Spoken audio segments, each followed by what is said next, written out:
Punalur 10 acre വാർഡിൽ acre കണക്കിന് rubber തോട്ടത്തിലേക്കാണ് തീ പടർന്നത്. ശനിയാഴ്ച വൈകിട്ട് 3 മണിയോടെയായിരുന്നു സംഭവം. കോമളംകുന്ന് സ്വദേശി മാധവൻ പിള്ളയുടെ പുരയിടത്തിലും സമീപത്തെ പുരയിടങ്ങളിലുമാണ് തീ പിടിച്ചത്. കഴിഞ്ഞ 1 മാസത്തിനിടെ 3-ാം തവണയാണ് ഈ തോട്ടത്തിൽ തീ പടരുന്നത്.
കഴിഞ്ഞ ദിവസം തീപിടുത്തമുണ്ടായപ്പോൾ സ്ഥലമുടമയ്ക്ക് നഗരസഭയും ഫയർഫോഴ്സും മുന്നറിയിപ്പ് നൽകിയിരുന്നു.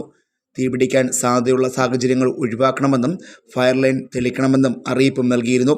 എന്നാൽ ഇതൊന്നും പാലിക്കപ്പെട്ടില്ലെന്ന് വാർഡ് കൗൺസിലർ പറയുന്നു.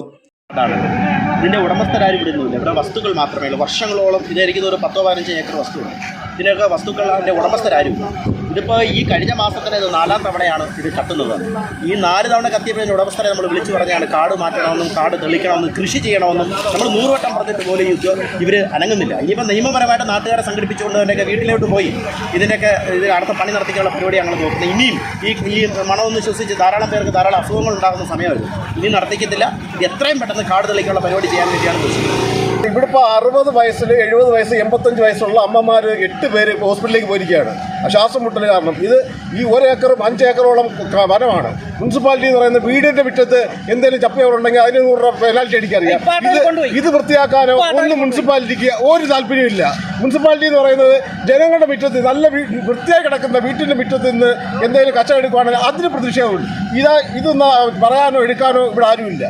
ഈ 10 ഏക്കറോ മുനിസിപ്പാലിറ്റി പെടുത്ത് അല്ലയോ എന്നുള്ള സംശയമാണ് ഇപ്പം ജനങ്ങൾക്ക്. ഇതിപ്പോൾ 4-ാമത്തെ തവണയാണ് ഇവിടെ തീ ഉണ്ടാകുന്നത്. വിളിച്ചു കഴിഞ്ഞാൽ ഫയർഫോഴ്സിൽ അരവട്ടി വെള്ളമേ കാണത്തുള്ളൂ. എന്നാലും അവർ ആത്മാർത്ഥമായിട്ട് പ്രവർത്തിക്കുന്നുണ്ട്. വെള്ളം കുറവ്. ഇത് കുറേ നേരമായി വിളിച്ചിട്ടാണ് ഇവർ വന്നത്. അങ്ങനെ പല പല പ്രശ്നങ്ങളാണ്. ഇത് മാധ്യമങ്ങളും ഇതിനെല്ലാം ഒന്ന് ഉണർന്നെഴുന്നേൽക്കണം. മുനിസിപ്പാലിറ്റി ഒന്ന് ഉണർന്നെഴുന്നേൽക്കണം എന്ന് താഴ്മയായി അപേക്ഷിക്കുകയാണ്. പ്രശ്നങ്ങൾ തന്നെ ഈ വർഷം തന്നെ ഇപ്പോൾ ഒരു 2 മാസം കഴിഞ്ഞേ ഉള്ളൂ. ഇത് 3-ാമത്തെ പ്രാവശ്യമാണ് ഇവിടെ ഇതാവുന്നത്. ഈ തോട്ടം വെട്ടിയിട്ടിട്ട് 7-8 മാസമായി. അങ്ങനെ അതിൻ്റെ കുറ്റിയും കാടുകളും എല്ലാം ഇട്ടിട്ട് പോയി. ഇവിടെ ആരും അത് നോക്കാൻ വരുന്നുമില്ല. അഥവാ വന്നു കഴിഞ്ഞാൽ ആ ട്രാൻസ്ഫോമറിൻ്റെ അവിടെ ജസ്റ്റ് ഒന്ന് നോക്കിയിട്ട് അവരങ്ങ് പോത്തേ ഉള്ളൂ. കാരണം ഇപ്പോൾ തന്നെ 2 പേരെ ഇപ്പോൾ ഹോസ്പിറ്റലിൽ കൊണ്ടുപോയി. വയസ്സായവരെ ഈ പുകയടിച്ചിപ്പോൾ 2 പേരെ കൊണ്ടുപോയി. ഇതാരോടാ പറയുന്നത്? ഇതാരോട് പറയാനേത്? ഇവിടെ വേണ്ടപ്പെട്ട കൗൺസിലർമാരുണ്ട്. അവർ പറഞ്ഞാൽ പോലും കേൾക്കുന്നില്ല. പിന്നെ എന്താ ചെയ്യുന്നത്? കാരണം കാശുള്ളവന് ഇവിടെ എന്തും ആവാം. അവർക്കൊന്നും ഇത് വന്നിട്ട് ഇതിൻ്റെ ആദായം എടുത്തിട്ട് പോലും അവർക്കൊന്നും നേടേണ്ട കാര്യമില്ല. ആദായം പോലും ഒരു കാൽഭാഗം പോലും എടുത്തിട്ടുമില്ലായിരുന്നു. ഈ അടുത്ത സമയത്താണ് ഇത് വെട്ടിക്കളഞ്ഞത്. ഇപ്പോൾ വെറുതെ കാട് പിടിച്ച് കിടക്കുകയാണ്. ഇതേ തുടർന്ന് വീണ്ടും ശനിയാഴ്ച ഉച്ചയോടെ തീ പടരുകയായിരുന്നു.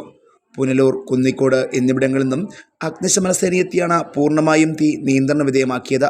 നാട്ടുകാരുടെയും ഫയർഫോഴ്സിൻ്റെയും സഹകരണത്തോടെ 3 മണിക്കൂർ തുടർച്ചയായി ശ്രമിച്ച ശേഷമാണ് തീ നിയന്ത്രണ വിധേയമാക്കുവാൻ കഴിഞ്ഞത്. നല്ല അണലി പാമ്പുകൾ